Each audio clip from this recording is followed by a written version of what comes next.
প্রিয় নবম দশম শ্রেণীর মানবিক বিভাগের শিক্ষার্থী বন্ধুরা, তোমাদের জন্য বাংলাদেশের ইতিহাস ও বিশ্ব সভ্যতার গুরুত্বপূর্ণ একটি এমসিকিউর ক্লাস নিয়ে আসলাম।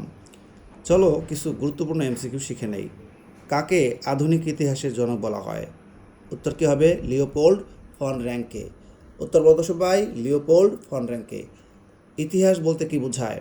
উত্তর গ, এখানে খেয়াল করো, অতীত সমাজের ধারাবাহিক বর্ণনা। অতীত সমাজের ধারাবাহিক বর্ণনা। আমি শুধু গুরুত্বপূর্ণগুলো দেবো। ইতিহাস শব্দের উৎপত্তি হয়েছে কোন শব্দ থেকে? বলতো সবাই, কোন শব্দ থেকে? ইতিহ। কোন শব্দ? ইতিহ শব্দ থেকে এসেছে। আমরা রেড পেন ব্যবহার করি। ইতিহ শব্দের অর্থ কী? ইতিহ শব্দের অর্থ হলো ঐতিহ্য। ইতিহ শব্দের অর্থ কী? ঐতিহ্য। অতীতের অভ্যাস, শিক্ষা, ভাষা, শিল্প, সাহিত্য, সংস্কৃতি যা ভবিষ্যতের জন্য সংরক্ষিত থাকে তাকে কি বলে? তাকে বলে ঐতিহ্য। পরেরটা দেখি, যেখানে দাগানো আছে সেটাই আমরা পড়ব। ইতিহাস হলো বর্তমান অতীতের মধ্যে এক অন্তহীন সংলাপ। এই উক্তিটি বা এটি কার উক্তি? এটা হচ্ছে ইএইচ কারের উক্তি। ইএইচ কার। ইতিহাস হলো উত্তর ক, বর্তমান অতীতের মধ্যে অন্তহীন সংলাপ। বর্তমান অতীতের মধ্যে অন্তহীন সংলাপ। যা কিছু ঘটে তা ইতিহাস। উক্তিটি কার? এটা হচ্ছে ডক্টর জনসন। Doctor Johnson. ঘটে যাওয়া ঘটনাকে ইতিহাস বলে। উক্তিটি কার? Doctor Johnson. হিস্টোরি শব্দটির বাংলা প্রতিশব্দ কি? ইতিহাস। উত্তর কী হবে? ইতিহাস। হিস্টোরিয়া কোন ধরনের শব্দ? এটা হচ্ছে গ্রিক শব্দ। কী শব্দ? গ্রিক। এরপরে হচ্ছে হিস্টোরি শব্দটি কোন শব্দ থেকে উৎপত্তি হয়েছে? এটা হচ্ছে হিস্টোরিয়া থেকে। ইতিহাস শব্দের অর্থ কী? ইতিহাস শব্দের অর্থ হচ্ছে সত্যানুসন্ধান। হিস্টোরিয়া শব্দটির আবিধানিক অর্থ কী বা অর্থ হলো সত্যানুসন্ধান। হিস্টোরিয়া শব্দটি প্রথম ব্যবহার করেন কে? হেরোডোটাস। হেরোডোটাসের জন্মস্থান কোথায়? গ্রিসে। কোথায়? গ্রিসে। হিস্টোরিয়া শব্দটি প্রথম ব্যবহৃত হয় কোন শতকে? এটা হচ্ছে খ্রিস্টপূর্ব ৫ম শতকে। হেরোডোটাস কখন হিস্টোরিয়া শব্দটি প্রথম ব্যবহার করেন? খ্রিস্টপূর্ব ৫ম শতকে।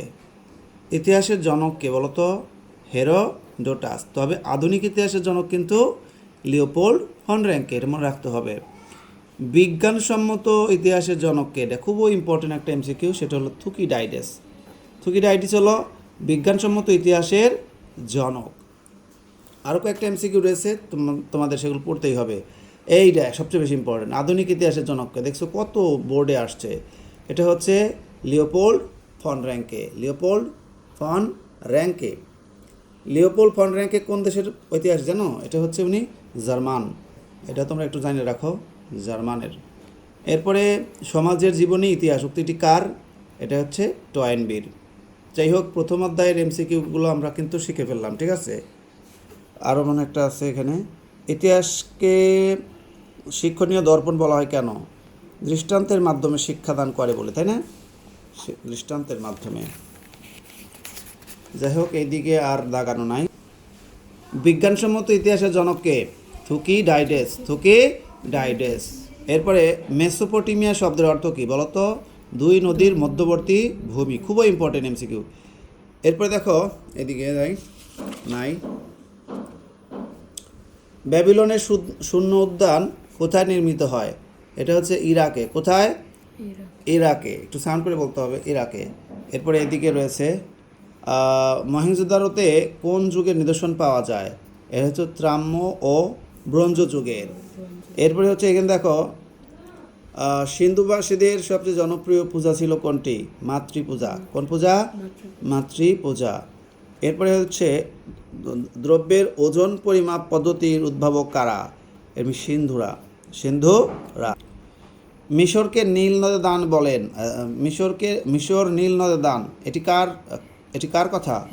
হেরোডোটাস। সবচেয়ে বেশি ইম্পর্টেন্ট এমসিকিউ। এটাকে 3 স্টার দিয়ে রাখলাম, এর পরীক্ষা কিন্তু আসে।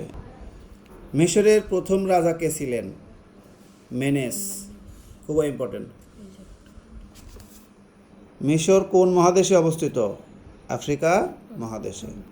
এরপর দেখো, মিশরীয়রা মৃতদেহকে মমি তৈরি করে রাখতো কেন? তাজা রাখতে। কিসের জন্য? তাজা রাখতে। মিশরীয়রা পিরামিড তৈরি করতো কেন? এই যে মৃতদেহ অক্ষত রাখার জন্য। এরপরে এদিকে যাই, মিশরের সবচেয়ে বড় পিরামিডের নাম কি? Pharaoh খুফুর pyramid. মিশরীয়রা সর্বপ্রথম কয়টি ব্যঞ্জনবর্ণ আবিষ্কার করেন? এটা হচ্ছে কয়টা বলো তো? 24টি। কয়টি? 24টি। সর্বপ্রথম ব্যঞ্জনবর্ণ বর্ণমালা আবিষ্কার করা কোন সভ্যতার কি বলে এটাকে? অবদান। এটা বলো কোন সভ্যতার অবদান? মিশরীয়। হ্যাঁ, এরপরে হচ্ছে হায়ারোগ্লিফিক অর্থ কি? এটা হচ্ছে তোমরা মনে রাখবে চিত্রলিপি। হায়ারোগ্লিফিক অর্থ চিত্রলিপি। হায়ারোগ্লিফিক শব্দের অর্থ কিন্তু আরেকটা আছে, এটা হলো পবিত্র লিপি।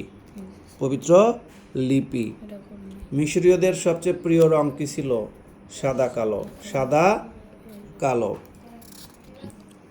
শিক্ষার্থী বন্ধুরা, পৃথিবীর মানচিত্র প্রথম অঙ্কন করেন কারা জানো? গ্রিকরা।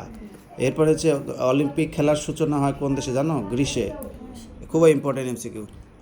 হ্যাঁ, গ্রিসের শ্রেষ্ঠ নাট্যকারকে বলো তো? সোফিক্লিস। সোফিক্লিস।